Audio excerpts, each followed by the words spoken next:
नमस्कार, देश की बात में आपका स्वागत है। मैं हूं मनोज मानस। खबरों का रुख करेंगे उससे पहले देख लेते इस वक्त की अहम सुर्खियां। पीएम मोदी ने काशी को दी करोड़ों की सौगात। किसान सम्मान निधि की 20वीं किस्त की जारी। पीएम मोदी बोले ऑपरेशन सिंदूर पूरी तरह से सफल रहा, बेटियों से किया गया वचन पूरा हुआ। 9 सितंबर को उपराष्ट्रपति चुनाव, 21 अगस्त तक नामांकन। धनखड़ ने 21 जुलाई को दिया था इस्तीफा, 7 अगस्त को जारी की जाएगी अधिसूचना। अंबाला एयरपोर्ट उद्घाटन को तैयार, रक्षा मंत्री राजनाथ सिंह करेंगे शुभारंभ। अयोध्या, लखनऊ, जम्मू कश्मीर और जम्मू श्रीनगर के लिए उड़ानें होंगी शुरू। एनुअल लीगल कॉन्क्लेव में राहुल गांधी बोले भारत का इलेक्शन सिस्टम मर चुका है। लोकसभा चुनाव में अगर 15 सीटों पर धांधली होती है तो मोदी भारत के पीएम नहीं होते। प्रज्वल रवन्ना रेप केस में आज सजा का ऐलान। कोर्ट ने पूर्व जेडीएस सांसद को कल दोषी ठहराया था, मेड का शोषण किया था। और कश्मीर के कुलगाम में 2 आतंकी ढेर, इनमें से एक हिट लिस्ट में था। पहलगाम हमले के बाद सेना ने 14 नाम जारी किए थे। आप देख रहे हैं के न्यूज, खबरों का सारथी। और अब खबरें विस्तार से। हम खबर से बुलेटिन की शुरुआत करते हैं। जम्मू कश्मीर के कुलगाम में एनकाउंटर हुआ है जिसमें 3 आतंकी ढेर हुए हैं। सुरक्षा बलों ने 3 आतंकियों को ढेर किया है। इलाके में अभी भी सर्च ऑपरेशन जारी है। इलाके में सुरक्षा बलों का सर्च अभियान जारी है। तो सेना ने 3 आतंकियों को ढेर किया है। इलाके में सुरक्षा बलों का सर्च ऑपरेशन लगातार जारी है। इस वक्त की अहम खबर आपको दिखा रहे हैं। जम्मू कश्मीर से कुलगाम में एनकाउंटर हुआ जिसमें 3 आतंकी ढेर किए गए हैं। सेना ने 3 आतंकियों को जहन्नुम में पहुंचाया है। सुरक्षा बलों ने 3 आतंकियों को ढेर किया है। इलाके में अभी भी सर्च ऑपरेशन जारी है। जम्मू कश्मीर से इस वक्त की अहम खबर अपने दर्शकों को दिखा रहे हैं। इलाके में सुरक्षा बलों का सर्च अभियान जारी है। 3 आतंकियों को जहन्नुम में पहुंचाया है सेना ने। जम्मू कश्मीर के कुलगाम में एनकाउंटर हुआ है जहां पर 3 आतंकी ढेर हुए हैं। सुरक्षा बलों ने 3 आतंकियों को ढेर किया है। इलाके में अभी भी सर्च ऑपरेशन जारी है। सुरक्षा बलों का सर्च ऑपरेशन अभी भी जारी है। इस वक्त की अहम खबर, जम्मू कश्मीर के कुलगाम में सेना ने एनकाउंटर किया। 3 आतंकी इस दौरान ढेर हुए हैं। सुरक्षा बलों ने 3 आतंकियों को ढेर किया है।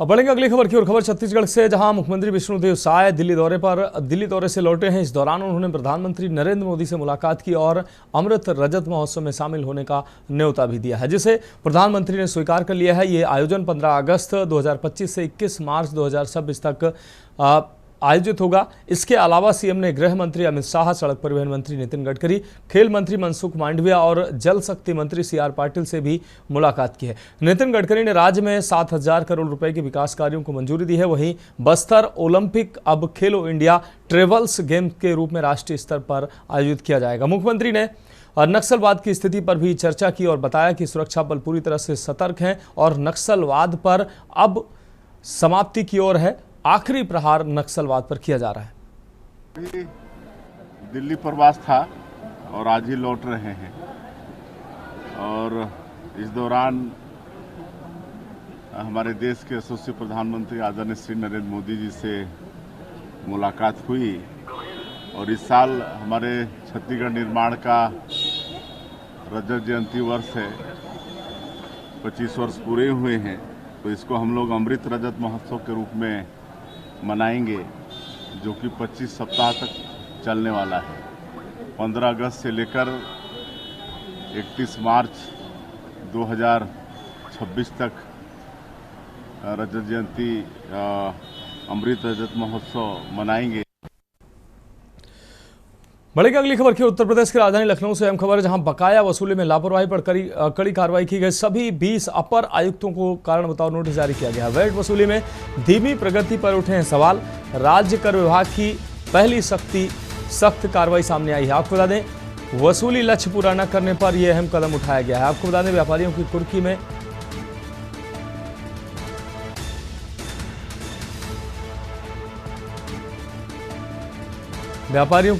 दिखी ढिलाई। विभाग ने मांगा तत्काल स्पष्टीकरण। एक ही मामले में एक साथ 20 नोटिसें जारी की गई हैं। वसूली का लक्ष्य, व्यापारियों की कुर्की में दिखी ढिलाई।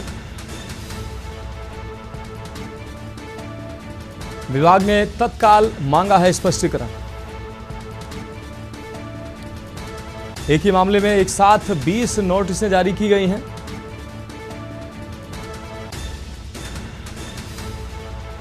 तो बकाया वसूली में लापरवाही पर कड़ी कार्रवाई की गई है। आपको बता दें, सभी 20 अपर आयुक्तों को कारण बताओ नोटिस जारी किया गया। वेट वसूली में धीमी प्रगति पर उठे हैं सवाल। तो वेट वसूली पर धीमी प्रगति पर एक ही मामले में 20 नोटिसें जारी की गई हैं। आपको बता दें, वसूली लक्ष्य पूरा न करने पर उठाया गया कदम। यह अहम खबर अपने दर्शकों को दिखा रहे हैं। वसूली लक्ष्य पूरा न होने पर व्यापारियों की कुर्की में भी दिखी है ढील, जिसके वजह से ये कारण बताओ नोटिस जारी किया गया है। विभाग से स्पष्टीकरण मांगा गया है और तत्काल स्पष्टीकरण मांगा गया है। एक ही मामले में एक साथ 20 नोटिसें जारी की गई हैं। इस वक्त की अहम खबर राजधानी लखनऊ से आपको दिखा रहे हैं। लखनऊ से एक खबर, बकाया वसूली में लापरवाही पर कड़ी कार्रवाई की गई है। कारण बताओ नोटिस जारी किया गया। 20 अपर आयुक्तों को कारण बताओ नोटिस जारी किया गया। और अगली खबर लखनऊ से है, जहां यूपी में आपको बता दें, गिरफ्तारी के नए नियम लागू किए गए हैं। डीजीपी मुख्यालय ने जारी किए हैं 16 बिंदुओं के नियम। 16 बिंदुओं वाला मेमो जारी किया गया है। हर गिरफ्तारी के लिए अधिकारी की होगी नियुक्ति। डीजीपी मुख्यालय ने 16 बिंदुओं वाला मेमो जारी किया है। गिरफ्तारी का विवरण कंट्रोल रूम में प्रदर्शित होगा। सीबीआई ईडी पर चलेगी यूपी पुलिस। सीबीआई ईडी पर चलेगी यूपी पुलिस। 2 गवाहों के हस्ताक्षर होंगे अनिवार्य। गिरफ्तारी का कारण तत्काल बताना होगा। तो सीबीआई और ईडी की तर्ज पर चलेगी यूपी पुलिस। गिरफ्तारी का कारण तत्काल बताना होगा। बरामद वस्तुओं का विवरण दर्ज करना अनिवार्य होगा। तो गिरफ्तारी का कारण तत्काल बताना होगा, साथ ही बरामद वस्तुओं का विवरण भी दर्ज कराना अनिवार्य किया गया है। तो अब गिरफ्तारी की जो है गाइडलाइन तैयार की गई है। गाइडलाइन और नियम लागू किए गए हैं। यूपी में अब गिरफ्तारी के नए नियम लागू किए गए हैं। डीजीपी मुख्यालय ने जारी किए हैं ये 16 बिंदुओं के नियम। 16 बिंदुओं का मेमो जारी कर नियम प्रदर्शित किए। हर गिरफ्तारी के लिए अधिकारी की नियुक्ति की जाएगी। गिरफ्तारी का विवरण कंट्रोल रूम में भी प्रदर्शित होगा। सीबीआई और ईडी की तर्ज पर अब चलेगी यूपी पुलिस। 2 गवाहों के हस्ताक्षर अनिवार्य होंगे। गिरफ्तारी का कारण तत्काल बताना होगा। बरामद वस्तुओं का विवरण भी अब दर्ज कराना अनिवार्य होगा। तो लखनऊ से अहम खबर, यूपी में गिरफ्तारी के नए नियम लागू किए गए हैं।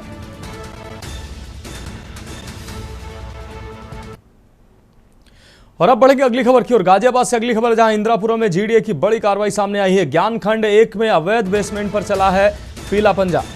पार्किंग की जगह बना दिया घर और ऑफिस। कोर्ट के आदेश के बाद जीडीए की टीम पहुंची मौके पर। अवैध निर्माण गिराने में लगा भारी पुलिस बल। नियमों का उल्लंघन करने वालों को चेतावनी भी दी गई है। आपको बता दें, अवैध निर्माण किसी भी सूरत में मंजूर नहीं होगा। जीडीए ने यह चेतावनी दी है और प्रशासन का पीला पंजा अवैध निर्माण पर चला है। इंदिरापुरम में अवैध निर्माण के खिलाफ सख्त रुख अपनाया गया है और प्रशासन का जीडीए का पीला पंजा साफ तौर पर चला है। नियमों का उल्लंघन करने वालों को सख्त चेतावनी भी दी गई है। अवैध निर्माण किसी भी सूरत में बर्दाश्त नहीं किया जाएगा, मंजूर नहीं होगा। जीडीए ने यह मैसेज दिया है। इंदिरापुरम में अवैध निर्माण के खिलाफ सख्त रुख अपनाया गया है जीडीए के द्वारा। तो गाजियाबाद से अहम खबर, इंदिरापुरम में जीडीए की बड़ी कार्रवाई सामने आई है। जीडीए का पीला पंजा अवैध निर्माण पर चला है। ज्ञानखंड 1 में अवैध बेसमेंट पर चला है पीला पंजा। पार्किंग की जगह बना दिया गया घर और ऑफिस। अब इस पर जीडीए की कार्रवाई हुई है। जीडीए का पीला पंजा चला है। कोर्ट के आदेश के बाद जीडीए की टीम मौके पर पहुंची है। भारी पुलिस बल की उपस्थिति में अवैध निर्माण गिराया गया है।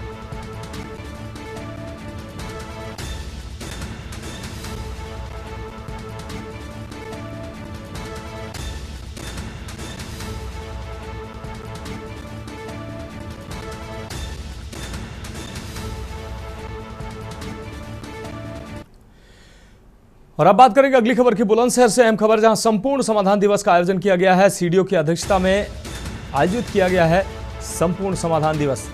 समाधान दिवस में करीब 50 शिकायतें पहुंची हैं। सीडीओ ने खुद सुनी फरियादियों की समस्याएं। संबंधित अधिकारियों को निस्तारण के लिए निर्देश भी दिए हैं। एसडीएम शिकारपुर समेत कई अधिकारी समाधान दिवस में मौजूद रहे। तो सीडीओ ने खुद फरियादियों की समस्याएं सुनी है। समाधान दिवस के आयोजन में एसडीएम के साथ आला अधिकारी मौजूद रहे। समाधान दिवस में करीब 50 शिकायतें मिली। सीडीओ ने खुद सुनी फरियादियों की समस्याएं। संबंधित अधिकारियों को निस्तारण के निर्देश भी दिए हैं। एसडीएम शिकारपुर समेत कई अधिकारी मौजूद रहे। बुलंदशहर से खबर, संपूर्ण समाधान दिवस का आयोजन किया गया। सीडीओ की अध्यक्षता में लगा संपूर्ण समाधान दिवस।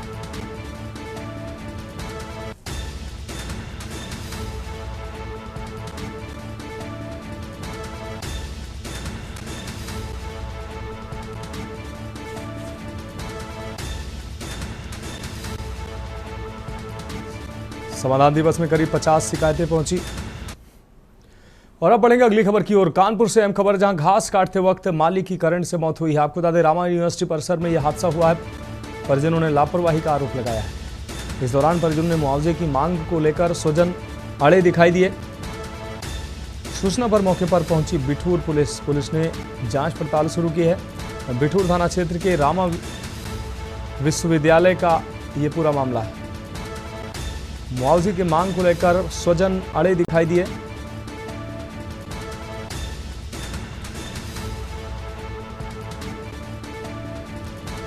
सूचना पर पहुंची बिठूर पुलिस।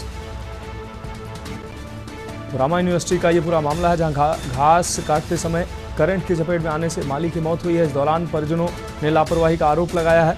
बिठूर पुलिस मौके पर पहुंची है। बिठूर थाना क्षेत्र के रामा विश्वविद्यालय का यह पूरा मामला है।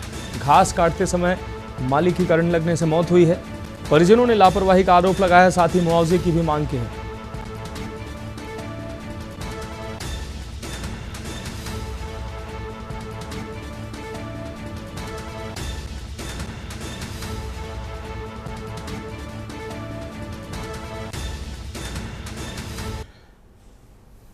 तो कानपुर से अहम खबर आपको दिखा रहे थे। अब बढ़ेंगे अगली खबर की ओर। हमीरपुर से अगली खबर दिखाएंगे। मंडलायुक्त चित्रकूट धाम पहुंचे हमीरपुर। आपको बता दें, मंडलायुक्त चित्रकूट धाम अजीत कुमार व्यवस्थाओं का उन्होंने जायजा लिया। बाढ़ आश्रय स्थल पर लोगों से उनके हालचाल जाने। यमुना और बेतवा खतरे के निशान के ऊपर बह रही हैं। दोनों ही नदियों के तटीय क्षेत्रों में बाढ़ का खतरा बना हुआ है। इस मंडलायुक्त ने इसका जायजा लिया है। मंडलायुक्त चित्रकूट धाम के अधिकारियों से वार्ता हुई है। बाढ़ को लेकर जिला अधिकारियों को आवश्यक दिशा निर्देश मंडलायुक्त के द्वारा दिए गए हैं। साथ ही मातहतों को आवश्यक दिशा निर्देश दिए गए हैं। मामला हमीरपुर जनपद मुख्यालय का बताया जा रहा है। दोनों ही नदियों के तटबंध जो है उसकी समीक्षा की गई है। बाढ़ को लेकर जिलाधिकारी को आवश्यक दिशा निर्देश दिए गए हैं। हमीरपुर से खबर, मंडलायुक्त चित्रकूट धाम पहुंचे हमीरपुर।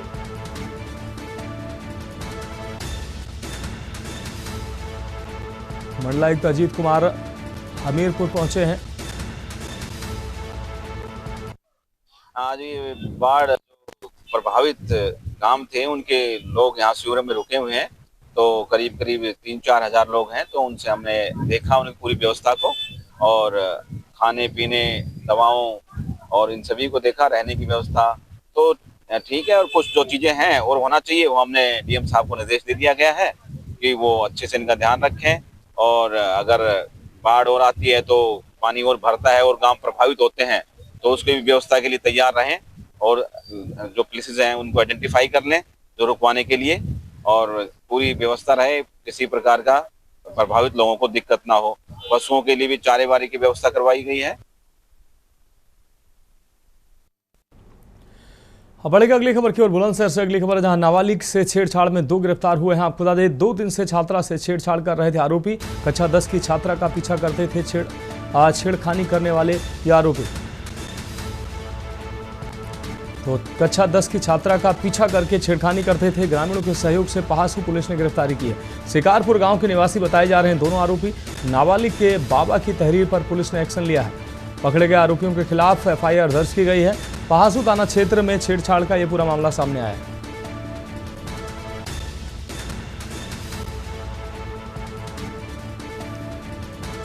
नाबालिग के बाबा की तहरीर पर पुलिस ने एक्शन लिया है। पकड़े गए आरोपियों के खिलाफ एफआईआर दर्ज की गई। तो बुलंदशहर से अहम खबर आपको दिखा रहे हैं। पहासू थाना क्षेत्र का ये छेड़छाड़ का पूरा मामला है। नाबालिग से छेड़छाड़ में 2 आरोपियों को गिरफ्तार किया गया है। 2 दिन से छात्रा से छेड़छाड़ कर रहे थे आरोपी।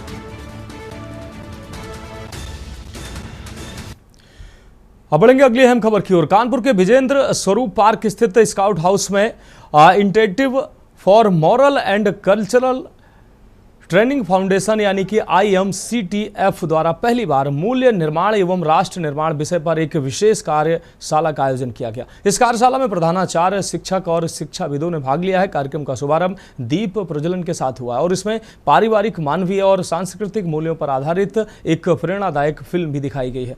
मुख्य वक्ता के रूप में पूर्वी उत्तर प्रदेश के संयोजक और संघ प्रचारक अमरनाथ शामिल हुए।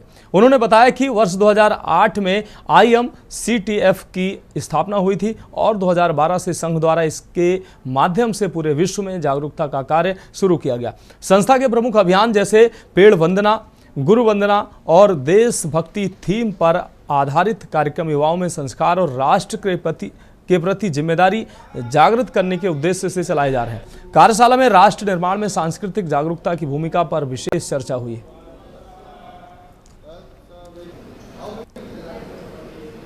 तो फिल्म और संवाद के जरिए सांस्कृतिक संदेश दिया। पहली बार IMCTF की कार्यशाला आयोजित की गई है कानपुर में। IMCTF हमारे देश के एक बड़े विद्वान, पत्रकार, आध्यात्मिक गुरु आदरणीय यश गुरुमूर्ति द्वारा 2008 में स्थापित किया गया। यह अंग्रेजी में इसका नाम है। इसका मतलब ये अंग्रेजी संस्था ऐसी नहीं है। इसका फुल फॉर्म है initiative for moral and cultural training foundation, नैतिक एवं सांस्कृतिक प्रशिक्षण संस्थान। तो यह संस्थान संपूर्ण राष्ट्र में तथा संपूर्ण विश्व में जो आज चुनौतियां उपस्थित हो रही हैं, पर्यावरण में असंतुलन आ रहा है। अब बढ़ेंगे अगली खबर की ओर। खबर कानपुर से, जहां केंद्रीय विद्यालय IIT कानपुर परिसर में चल रही 54वीं राष्ट्रीय खेलकूद प्रतियोगिता के चौथे दिन बालिका वर्ग के बास्केटबॉल मुकाबले रंगीन रहे। आपको बता दें क्वार्टर फाइनल में आगरा रीजन ने गुवाहाटी रीजन को 41-23 से हराकर शानदार जीत दर्ज की है। वहीं लखनऊ संभाग ने गुरुग्राम संभाग को 25-22 से पराजित किया है। अंडर 14 वर्ग में देहरादून ने मुंबई को 24-10 के अंतर से हराया है, जबकि चेन्नई रीजन ने आगरा को 18-11 के अंतर से मात दी है। जयपुर रीजन ने हैदराबाद संभाग को 18 अंकों से हराया। इसके अलावा हैदराबाद संभाग ने जयपुर संभाग को 17 अंकों से हराकर जीत हासिल की है। 14 वर्ष आयु वर्ग में बंगलुरु संभाग ने दिल्ली को 14 अंकों के बड़े अंतर से पराजित किया है। प्रतियोगिता में प्रतिभागियों का उत्साह देखने लायक रहा।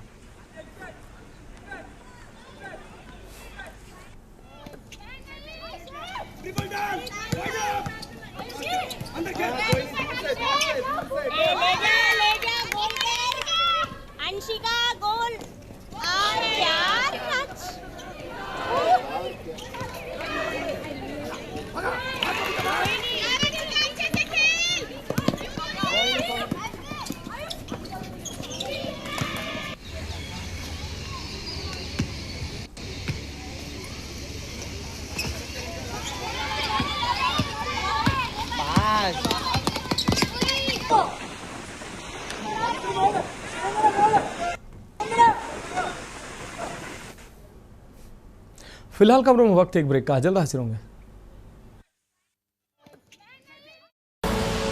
आप देख रहे हैं के न्यूज, खबरों का सारथी।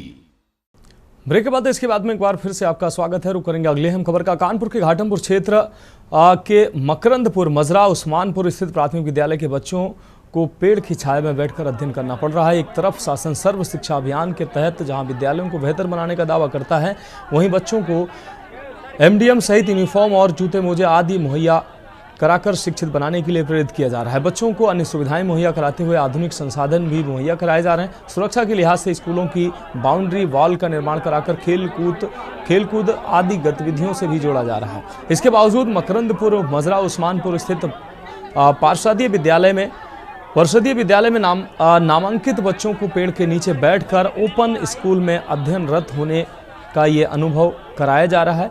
इन दिनों लगातार तेज हवाएं चलने का सिलसिला जारी है। ऐसी स्थिति में विद्यालय परिसर में महुआ के पेड़ की डाल टूटकर जमीन पर आ गई। गिरी डाल की चपेट में आकर स्कूल में अध्ययनरत टिकरी गांव निवासी 2 बच्चे गंभीर रूप से घायल हो गए। सीएससी घाटापुर में उनको भर्ती कराया गया। इस हादसे के बाद शासन प्रशासन और विद्यालय और विभागीय जो दावे हैं वो खोखले महसूस होते नजर आ रहे हैं। इसलिए स्थानीय अभिभावकों में भी इसको लेकर नाराजगी देखने को मिल रही है।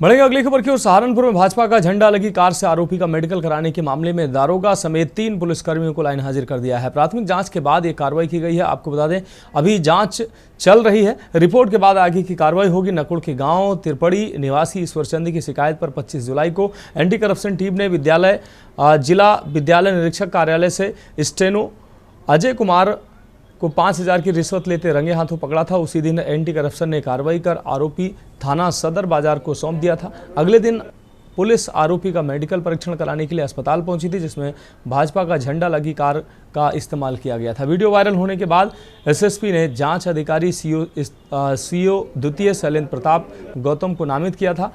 वह मामले की जाँच कर रहे हैं, लेकिन कहीं ना कहीं अब इस मामले के बाद कार्रवाई की गई है।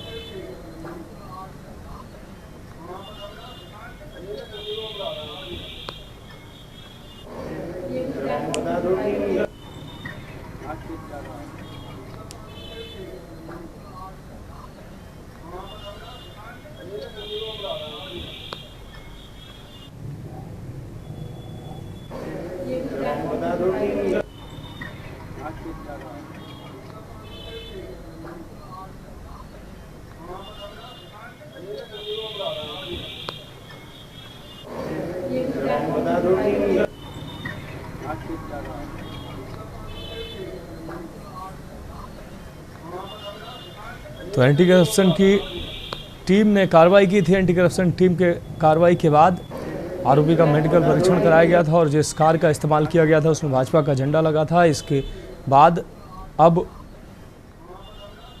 पुलिसकर्मियों पर कार्रवाई की गई। ये संज्ञान में आया था कि सदर बाजार थाने का एक अभियुक्त है जिसका पुलिस द्वारा मेडिकल कराया जाना था। वो सरकारी गाड़ी में नहीं, एक प्राइवेट गाड़ी में मेडिकल कराने गया। तो ये जब संज्ञान में आया तो इसमें तत्काल जो संबंधित पुलिसकर्मी है उनको लाइन हाजिर कर दिया गया है और इसकी जांच वरिष्ठ पुलिस अधीक्षक महोदय द्वारा एक गेजेटेड ऑफिसर को आवंटित की है और इसकी जांच प्रचलित है। जो भी तथ्य जांच में आएंगे उसके आधार पर आगे की विधिक कार्रवाई की जाएगी, प्रशासनिक कार्रवाई। जानकारी अभी ये जांच का विषय है, जांच चल रही है।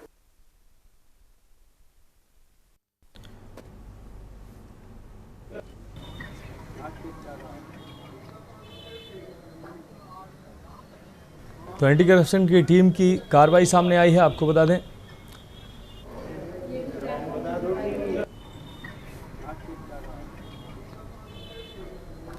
एंटी करप्शन टीम ने एक आरोपी को 5,000 रुपये रिश्वत लेते पकड़ा था, जिसके बाद उस आरोपी का मेडिकल कराया गया। मेडिकल के दौरान जिस कार का इस्तेमाल किया गया उसमें बीजेपी का झंडा लगा हुआ था, जिसके बाद अब पुलिसकर्मियों को लाइन हाजिर किया गया। 3 पुलिसकर्मी लाइन हाजिर किए गए हैं।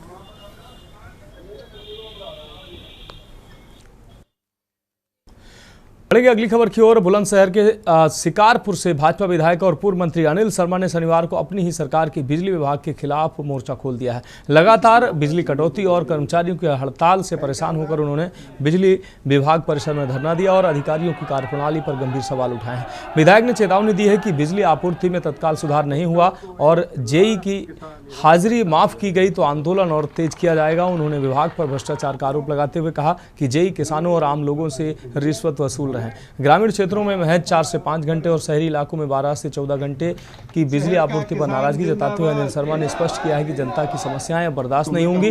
उन्होंने राष्ट्रीय किसान कामगार मंच के धरने को भी समर्थन देते हुए अधिकारियों को अंतिम चेतावनी दी, या तो व्यवस्था सुधारें या बड़े आंदोलन के लिए तैयार रहें। लेकिन अगर आप 100 खड़े हो तो किसी की औकात नहीं है कोई गाली दे दे। है क्या औकात?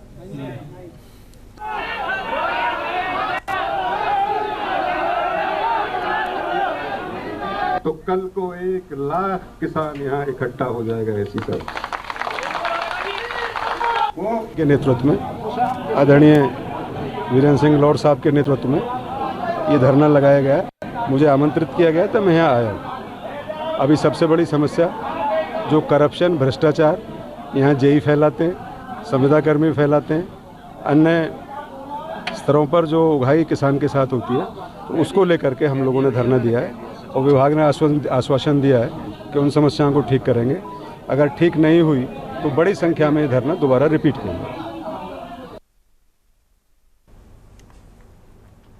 बढ़ेंगे अगली खबर की ओर। खबर चंदौली से, जहां यूपी के उप मुख्यमंत्री केशव प्रसाद मौर्य आज जिले के दौरे पर रहेंगे। निर्धारित कार्यक्रम के तहत पीएम नरेंद्र मोदी के वाराणसी दौरे के कार्यक्रम में शामिल होने के बाद डिप्टी सीएम यहां पहुंचेंगे। वह जिले के चकिया स्थित वन विभाग के गेस्ट हाउस में भाजपा कार्यकर्ताओं के अलावा अन्य अधिकारियों के साथ बैठक भी करेंगे। इसके बाद उप मुख्यमंत्री वरिष्ठ भाजपा नेता प्रदीप मौर्य के घर उनके भाई के निधन पर शोक जताने पहुंचेंगे। करीब 1.5 घंटे प्रवास के बाद deputy CM CRPF group centre स्थित हेलीपैड से लखनऊ के लिए रवाना होंगे।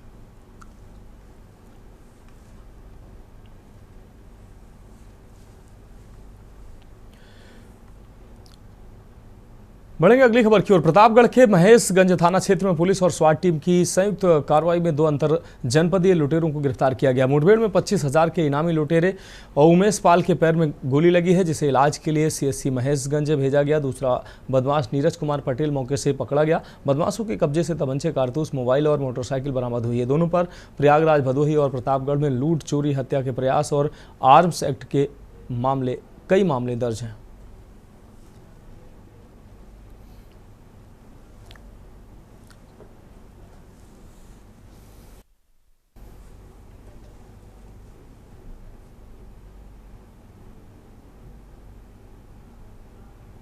श्रीमान पुलिस अधीक्षक महोदय के निर्देशानुसार संदिग्ध व्यक्तियों वाहनों की चेकिंग का अभियान चलाया जा रहा था। इसी क्रम में थानाध्यक्ष महेशगंज की टीम द्वारा थाना महेशगंज अंतर्गत बहुरिक पुलिया पर चेकिंग की जा रही थी।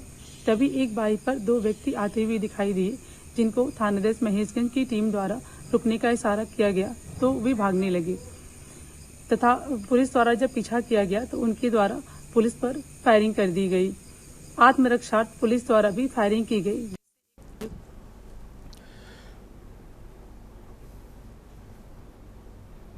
बढ़ेंगे अगली खबर की ओर। लखनऊ नगर निगम में सब कुछ ठीक नहीं चल रहा है। आए दिन अधिकारियों पर अनदेखी का आरोप लगता है। पार्षद अक्सर सुनवाई न होने की बात कहते हैं, पर हद तो तब हो गई जब मेयर को भी नज़रअंदाज कर दिया गया। 1 अगस्त को नगर निगम लखनऊ में कर्मचारियों का एक विदाई समारोह था, जिसकी जानकारी मेयर सुषमा खरकवाल को नहीं दी गई। कार्यक्रम की जानकारी होने पर मेयर ने अधिकारियों से न बुलाए जाने की वजह पूछी, जिसका संतोषजनक जवाब न मिलने पर मेयर ने नगर आयुक्त को पत्र लिखकर प्रोटोकॉल के बारे में पूछ लिया। के न्यूज़ से बात करते हुए मेयर ने कहा कि नगर निगम के कर्मचारियों का विदाई समारोह था, जिसको सम्मान देना हमारी जिम्मेदारी है। जो भी अधिकारी है उनको अपनी जिम्मेदारी निभानी चाहिए।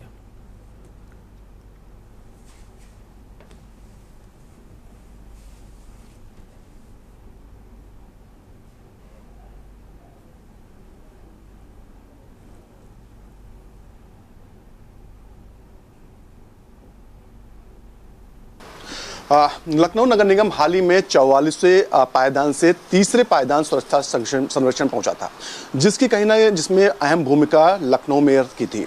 लेकिन कल रात एक लेटर वायरल होता है जिसमें तमाम चीज़ें थीं जिसको लेकर के सरकार से लेकर के शासन तक चीज़ें सवाल खड़े होने लगे। हमारे साथ बात करने के लिए लखनऊ मेयर सुषमा अग्रवाल जी हैं।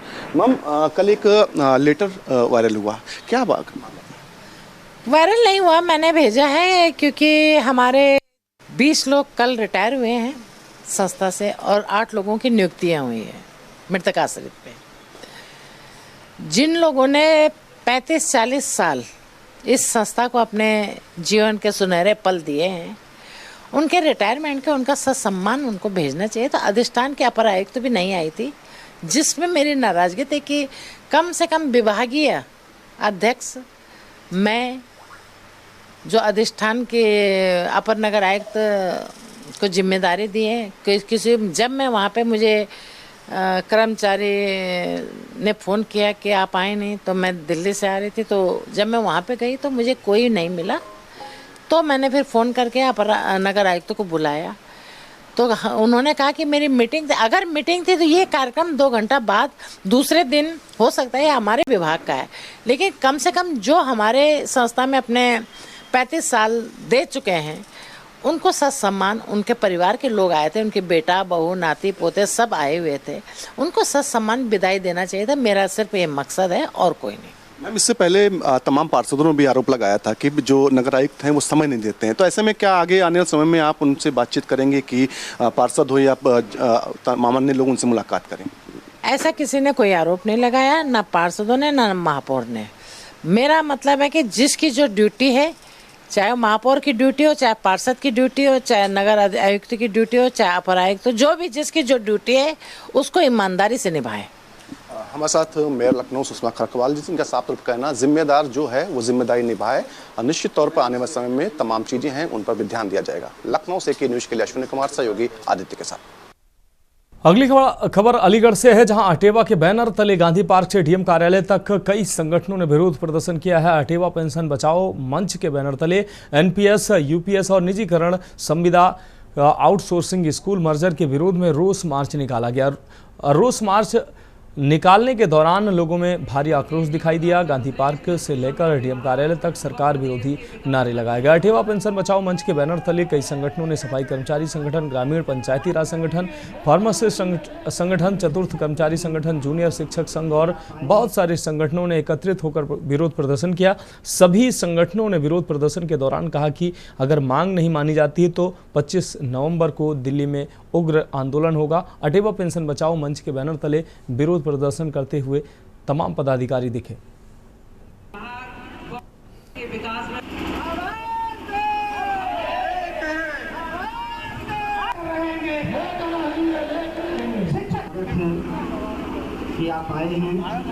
पुरानी पेंशन की मांग लेकर के उपस्थित हुए हैं।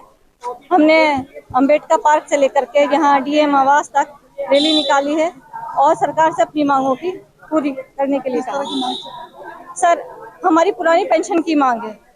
सर देखिए, हम 30-35 साल नौकरी लगा देते हैं अपनी नौकरी अचीव करने में, फिर भी इसे सरकार के टाइम पे सर युवा सबसे ज्यादा परेशान है। सर ठीक है, हम भर्तियों का इंतजार करते रहते हैं, कई साल तक भर्ती आती है, पता चलता है कभी पेपर लीक हो गया है, कभी डेट पोस्टपोन हो गई है। अभी आप टीजीटी और पीजीटी के एग्जाम को देख लीजिए सर, 4 बार एग्जाम पोस्टपोन हो गया है। एलटी ग्रेड का एग्जाम सर 7 साल बाद निकाला है। दरअसल आज पूरे भारत के जिला मुख्यालयों पर अटेवा और एनएमओपीएस के बैनर तले प्रत्येक जिला मुख्यालय पर ज्ञापन निकाला जाना था एक रोष मार्च के रूप में, और जिलाधिकारी महोदय को मुख्यमंत्री और प्रधानमंत्री के नाम संबोधित ज्ञापन दिया जाना था। यह जो ज्ञापन है वह एनपीएस, यूपीएस, निजीकरण, संविदा, आउटसोर्सिंग और स्कूल मर्जर के खिलाफ है। हम सरकार से मांग करते हैं जो आप एनपीएस से यूपीएस किया और 20 साल बाद समझ में आया कि एनपीएस खराब है, वो अभी ही समझ जाइए 2 महीना में ही कि यूपीएस उससे भी बुरी है। कर्मचारियों को, शिक्षकों को हूबहू पुरानी पेंशन चाहिए। अगर ये पुरानी पेंशन नहीं देते हैं तो हम 25 नवंबर को दिल्ली में सरकार से ईंट बजाने की स्थिति में रहेंगे। बढ़ेगी अगली खबर की ओर। सीतापुर के विकासखंड हरगांव की ग्राम पंचायत पैतला के छोछिया गांव में स्थित अमृत वाटिका में पेड़ों की जगह धान की फसल लगाई गई। स्थानीय निवासी अशोक ने इस मामले की जानकारी दी। अशोक के अनुसार गांव के प्रधान ने अमृत वाटिका में पेड़ लगाने के बजाय धान की फसल लगवा दी। अमृत वाटिका योजना का मुख्य उद्देश्य पर्यावरण संरक्षण और हरियाली बढ़ाने के लिए पेड़ लगाना है। इस मामले में प्रधान द्वारा अमृत वाटिका के उद्देश्य के विपरीत कार्य किया गया।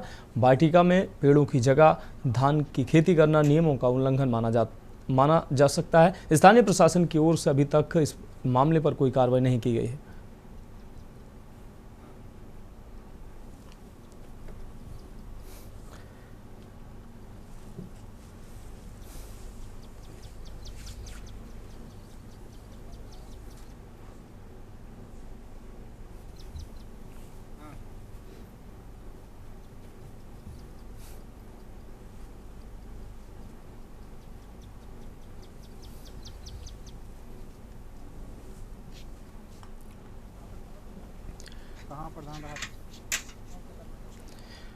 अगली खबर छत्तीसगढ़ के अंबिकापुर से, जहां नाबालिग प्रेमिका ने आत्महत्या की है। नाबालिग प्रेमिका ने जहर खाकर आत्महत्या की। आपको बता दें, प्रेमी ने मोबाइल फोन चलाने से मना किया तो आत्महत्या प्रेमिका के द्वारा किया गया। पिछले 2 सालों से लिव इन रिलेशन में रहते थे ये दोनों प्रेमी जोड़ा। लिव इन रिलेशन में प्रेमी के घर में रही थी प्रेमिका। निजी अस्पताल में इलाज के दौरान दम तोड़ा है। अगले साल दोनों की होने वाली थी शादी। बलरामपुर जिले के राजपुर क्षेत्र के कर्रा गाँव की घटना है।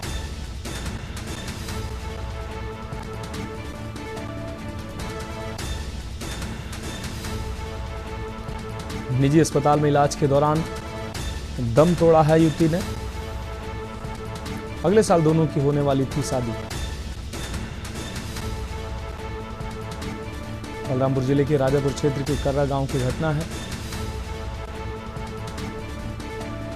तो नाबालिग प्रेमिका ने आत्महत्या की है। अंबिकापुर से खबर आपको दिखा रहे हैं। नाबालिग प्रेमिका ने जहर खाकर आत्महत्या की है। प्रेमी ने फोन चलाने से मना किया तो प्रेमिका ने आत्महत्या कर ली। पिछले 2 सालों से लिव इन रिलेशन में रहते थे प्रेमी जोड़ा। लिव इन रिलेशनशिप में प्रेमी के घर में रही थी प्रेमिका। निजी अस्पताल में इलाज के दौरान दम तोड़ा है।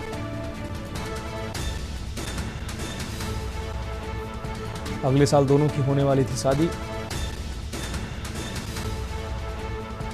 बलरामपुर जिले के राजपुर क्षेत्र के कर्रा गांव की घटना है। बढ़ेगा अगली खबर की ओर। रायपुर से अगली खबर, जहां प्रदेश में चलेगा हर घर तिरंगा अभियान। आपको बता दें, 19वें स्वतंत्रता दिवस पर चलाया जाएगा अभियान। 2 अगस्त से 15 अगस्त तक 3 चरणों में चलेगा अभियान। प्रथम चरण 2 से 8 अगस्त रहेगा, जबकि 9 से 12 अगस्त तक द्वितीय चरण रहेगा और तृतीय चरण 13 से 15 अगस्त तक आयोजित किया जाएगा। स्वतंत्रता के उत्सव को स्वच्छता के संग तय थीम पर ये आयोजन होगा। स्वतंत्रता का उत्सव स्वच्छता के संग तय है ये थीम। 9 से 12 अगस्त तक द्वितीय चरण होगा, जबकि तृतीय चरण 13 से 15 अगस्त 2025 तक जारी रहेगा। तो 3 चरणों में ये उत्सव होगा, स्वतंत्रता का उत्सव। प्रदेश में हर घर तिरंगा अभियान 3 चरणों में आयोजित किया जाएगा। रायपुर से खबर अपने दर्शकों को दिखा रहे हैं। 19वें स्वतंत्रता दिवस पर चलाया जाएगा यह अभियान। 2 अगस्त से 15 अगस्त तक 3 चरणों में चलेगा अभियान। अगली खबर अंबिकापुर से, जहां जमीन के विवाद में हुई मारपीट। नापतोल विभाग के सामने स्थित है विवाद की भूमि। आपको बता दें, कन्या परिसर रोड स्थित नापतोल विभाग कार्यालय सोशल मीडिया पर मारपीट का ये वीडियो सामने आया है। मारपीट के दौरान मौके पर दिख रही गहमागहमी। नगर निगम की उड़न दस्ता टीम मौके पर पहुंची है। निजी जमीन पर कब्जेदारी का ये पूरा विवाद है। गांधीनगर थाना इलाके का ये पूरा मामला है। तो ये तस्वीरें सामने आई हैं जिसमें साफ तौर पर मारपीट और गहमागहमी देखने को मिल रही है। मारपीट के दौरान नगर निगम की उड़न दस्ता टीम मौके पर पहुंची है। निजी जमीन पर कब्जेदारी का ये पूरा विवाद। गांधीनगर थाना इलाके का ये पूरा मामला है। अंबिकापुर से खबर, जमीन के विवाद में हुई मारपीट। नापतोल विभाग के सामने स्थित है विवादित भूमि।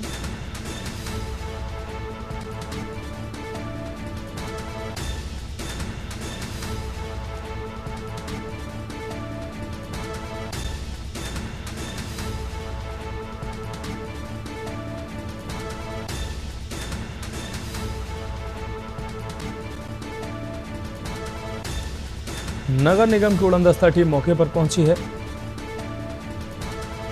निजी जमीन पर कब्जेदारी का यह पूरा विवाद है। बढ़ेंगे अगली खबर की ओर। धमतरी से अगली खबर है, जहां सिर कुचलकर युवक की हत्या की गई। बीती आधी रात के बाद करीब 1 बजे की घटना बताई जा रही। पत्थर से सिर कुचलकर निर्मम हत्या की गई है। अज्ञात हमलावरों ने हत्या की घटना को अंजाम दिया है। स्थानीय लोगों में इस घटना के बाद भय और दहशत का माहौल है। हीरेंद्र साहू बताया जा रहा है मृतक का नाम। अज्ञात हमलावरों की तलाश में पुलिस फिलहाल जुटी हुई है। एकता अस्पताल के पास का ये पूरा मामला है।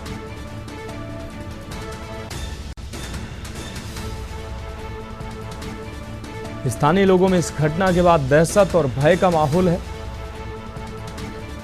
हीरेंद्र साहू मृतक युवक का नाम बताया जा रहा है। तो सिर कुचलकर हत्या की गई है। और अगली खबर दुर्ग से है। धर्मांतरण व मानव तस्करी केस में बड़ी राहत मिली है। दुर्ग जेल में बंद ननों को एनआईए कोर्ट से जमानत मिली है। बिलासपुर कोर्ट के फैसले पर मसीही समाज में खुशी देखने को मिल रही है। दुर्ग जेल के बाहर जुटे राजनीतिक नेता और टीमें। केरल दिल्ली से पहुंचे समर्थकों ने जताई राहत। विवादित केस में अब अगली सुनवाई पर सबकी नजरें टिकी हुई हैं।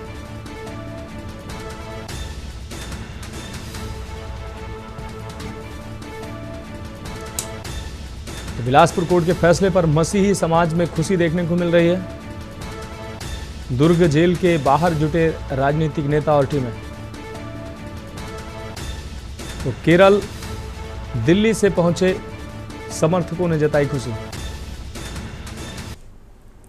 अब बढ़ेंगे अगली खबर की ओर। जगदलपुर से अगली खबर, जहां सट्टा संचालक ने पुलिस पर छोड़े हैं कुत्ते। आपको बता दें, कार्रवाई से पुलिस पर कराया कुत्तों से हमला। पुलिस को डॉग रेस्क्यू टीम की लेनी पड़ी मदद। घर से संचालित कर रहा था सट्टे का कारोबार। आरोपी का नाम प्रेम परिहार बताया गया है। आरोपी को पुलिस ने फिलहाल गिरफ्तार किया है। बोध घाट थाना क्षेत्र का यह पूरा मामला है। तो जगदलपुर से अहम खबर आपको दिखाने, पुलिस को डॉग रेस्क्यू टीम का सहारा लेना पड़ा। घर से संचालित कर रहा था सट्टे का कारोबार। घर से संचालित हो रहा था सट्टे का कारोबार। आरोपी का नाम प्रेम परिहार बताया जा रहा है।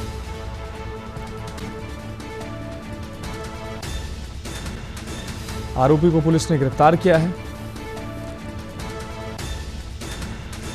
बोधघाट थाना क्षेत्र का यह पूरा मामला है।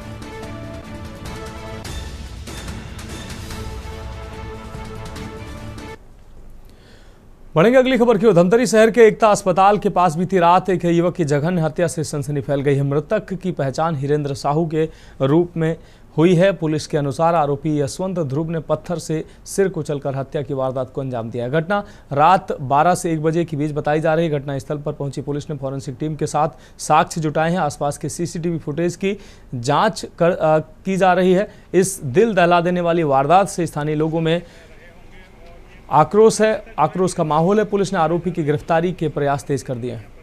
हीरेंद्र साहू 8-8:30 बजे करीब घर से खाना खाकर घूमने जा रहा हूँ करके निकला था। जो रात 12:30 बजे आसपास पता चला कि आरोपी यशवंत ध्रुव के साथ उसका वाद विवाद हुआ और वाद विवाद में बोल्डर से उसके सिर में चोट पहुँचाकर उसकी हत्या कर दी गई। घटना कहाँ पर थी? घटना एकता हॉस्पिटल रोड है, बठीना नहर पार, वहीं पर की घटना है। कारण क्या? दोनों इसमें पूछताछ पता चला कि मृतक ने आरोपी को बोला कि तुम्हारे भाई के साथ मेरा वाद विवाद है, मैं उसको मारूंगा करके। तो इसी के रंजिशवश जो है आरोपी यशवंत ध्रुव के द्वारा जो है पत्थर से इसके सिर में वार कर दिया है। बढ़ेंगे अगली खबर की। जिले के थाना गंडई एवं छुई खदान क्षेत्र में 4 महीनों में हुई 9 चोरी और नकबजनी की घटनाओं का पुलिस ने सफलतापूर्वक पर्दाफाश किया। पुलिस ने 4 अलग अलग गिरोहों के कुल 12 आरोपियों को गिरफ्तार किया है। जानकारी के अनुसार आरोपी ग्रामीण क्षेत्रों के सुनसान मकानों के ताले तोड़कर विशेषकर वृद्ध व्यक्तियों के घरों से सोना चांदी के गहने तथा नकदी चोरी करते थे। इन घटनाओं में अपराध की विधि व्यवहार लगभग समान थी, जिससे पुलिस को आरोपियों की पहचान में मदद मिली। खैरागढ़ एसपी लक्ष्य विनोद शर्मा एवं वरिष्ठ अधिकारियों के मार्गदर्शन में केसीजी साइबर सेल और थाना गंडई की संयुक्त पुलिस टीम ने स्थानीय सूत्रों की मदद से आरोपियों को पकड़ने में सफलता हासिल की। आरोपियों को हिरासत में लेकर पूछताछ की गई, जिसमें उन्होंने अपने ऊपर लगे चोरी और नकबजनी के आरोपों को स्वीकार किया है। पुलिस ने आरोपियों से चोरी का माल भी बरामद किया और मामले की जाँच जारी है।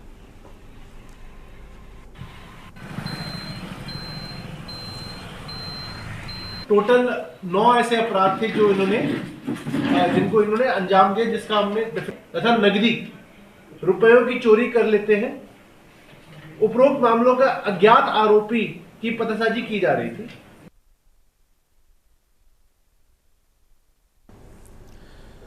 बढ़ेंगे अगली खबर की ओर। बेमेतरा जिले के ग्राम पंचायत पेंट्री कला में प्रधानमंत्री आवास योजना को लेकर बड़ा मामला सामने आया है। ग्रामीणों ने सरपंच लीला साहू के देवर पेखन साहू पर आरोप लगाया है कि वह खुद को सरपंच प्रतिनिधि बताकर आवास योजना में हितग्राहियों से 5 से 10 हजार रुपए तक की अवैध वसूली कर रहा है। ग्रामीणों का कहना है कि जो पैसा देता है उससे ही योजना का लाभ मिलता है। भ्रष्टाचार से परेशान ग्रामीणों ने कलेक्टर कार्यालय पहुंचकर शिकायत दर्ज कराई और सरपंच को हटाने की मांग की, ताकि पात्र लोगों को योजना का वास्तविक लाभ मिल सके। यह कोई पहला मामला नहीं है। जिले में पहले भी प्रधानमंत्री आवास योजना में गड़बड़ियों की शिकायतें सामने आ चुकी हैं। कहीं पत्राचार में लापरवाही होती है तो कहीं पैसों की मांग के ऑडियो वायरल होते हैं। इसके बावजूद अब तक प्रशासन की ओर से कोई ठोस कार्रवाई नहीं की गई। ग्रामीणों ने उम्मीद जताई कि इस बार प्रशासन सख्त कदम उठाएगा।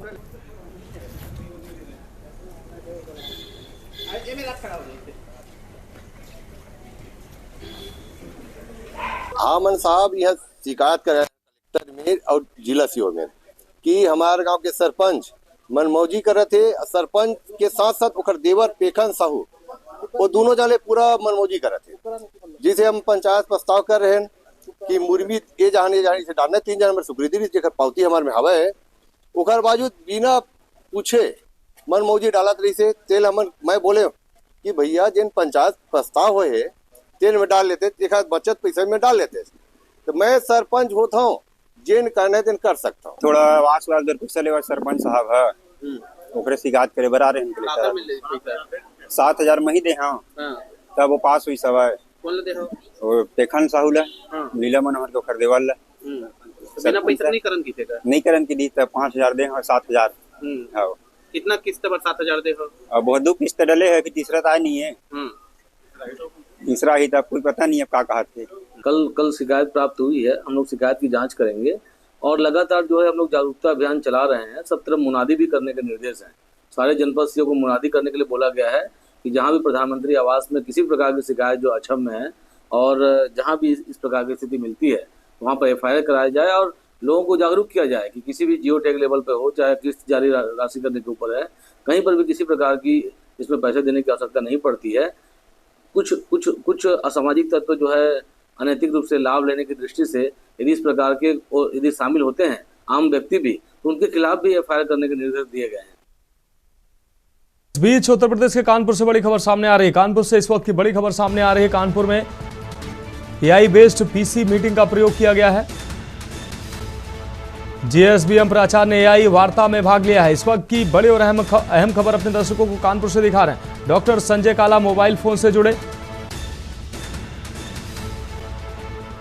प्राचार्य काला भ्रष्टाचार मुद्दे पर नदारद।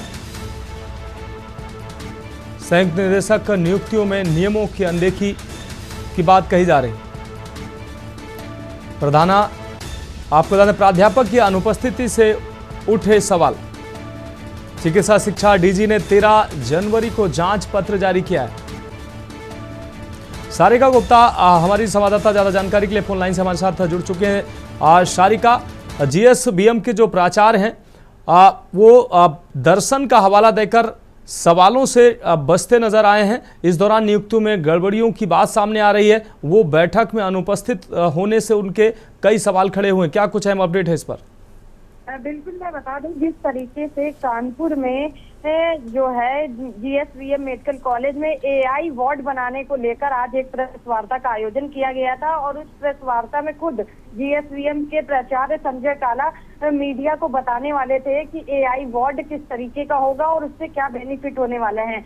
लेकिन जैसे ही उनको ये पता चला कि मीडिया वहां पर इकट्ठा हो गई है और अब जो है उनसे सवाल पूछे जाएंगे, कहीं ना कहीं 13 जनवरी को जो एक पत्र आया है संयुक्त निर्देशक की नियुक्तियों को लेकर जो है लखनऊ से ये पत्र जारी किया गया और इसमें बाकायदे पूछा गया है कि जो नियुक्तियां हुई हैं उनमें किस गड़बड़ हुई है, उसको लेकर एक पत्र आया और इसको लेकर मीडिया उनसे सवाल पूछेगी। तो संजय काला जी ने पहले ही एआई का प्रयोग करते हुए बैठक में नहीं आए, उन्होंने प्रेस वार्ता नहीं करी और उल्टा नई टेक्नोलॉजी का यूज करके फोन से मीडिया के सवालों का जवाब देने का जद्दोजहद उठाई। हालांकि सिर्फ उन्होंने अपनी बात कही, लेकिन जैसे ही मीडिया सवाल पूछना चाह रही थी कि जो भ्रष्टाचार के आरोप लगे हैं या फिर जिस चीज की जांच चल रही है उस पर उनका क्या पक्ष रहने वाला, उससे पहले ही वो सवाल से बचते हुए नजर आए हैं और उन्होंने फोन काट दिया। तो ये पूरा प्रकरण है जिस तरीके से भ्रष्टाचार के आरोप में एक जीएसवीएम के प्राचार्य लगातार गिरते जा रहे हैं और कहीं ना कहीं इन सवालों की अनदेखी कर रहे हैं और बाकायदे मीडिया से दूरी बना के रखी है। तो ये एक बड़ा सवाल है और लगातार लखनऊ से जिस तरीके से जांच के पत्र आ रहे हैं और ऐसे में वो इन पत्रों को भी अनदेखा कर रहे हैं, शासन को भी सीरियस नहीं ले रहे हैं, उनके पत्रों को सीरियस नहीं ले रहे हैं। तो एक बड़ा भ्रष्टाचार जो है वो कहा जा सकता है कि कानपुर के जीएसवीएम मेडिकल कॉलेज में चल रहा है। बिल्कुल सारिका, इस तमाम जानकारी के लिए आपका बहुत शुक्रिया। तो प्राध्यापक की अनुपस्थिति से कई सवाल उठे हैं।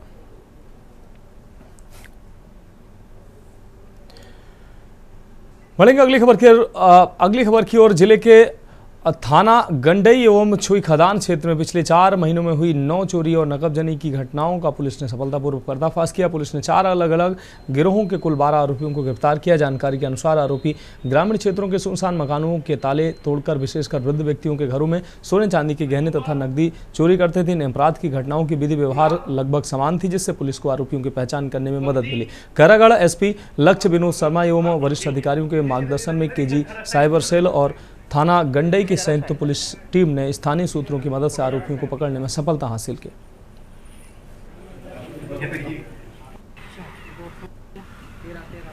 टोटल 9 ऐसे अपराध थे जो जिनको इन्होंने अंजाम दिया, जिसका हमने डेफिनेटिवली प्रूफ गैदर कर लिया है। उपरोक्त सभी मामलों में जो अपराध है उसका तरीका लगभग एक ही था कि जो रात में चोरों के द्वारा ग्रामीण क्षेत्रों में जो सुनसान मकान है, जो जहाँ पे बुजुर्ग लोग रहते हैं, जहाँ पे लोग कम लोग रहते हैं, थोड़ा खाली इलाके में ताला तोड़ के या वृद्ध व्यक्ति जहाँ पे हैं उनके घर का ताला तोड़कर सोने और चांदी के गहने तथा नकदी रुपयों की चोरी कर लेते हैं। उपरोक्त मामलों का अज्ञात आरोपी की पतासाजी की जा रही थी। फिलहाल तो इसके बाद में अभी के लिए मेरे साथ इतना ही। मुझे दीजिए इजाजत और आप देखते रहिए के न्यूज़ इंडिया। आप देख रहे हैं के न्यूज़, खबरों का सारथी।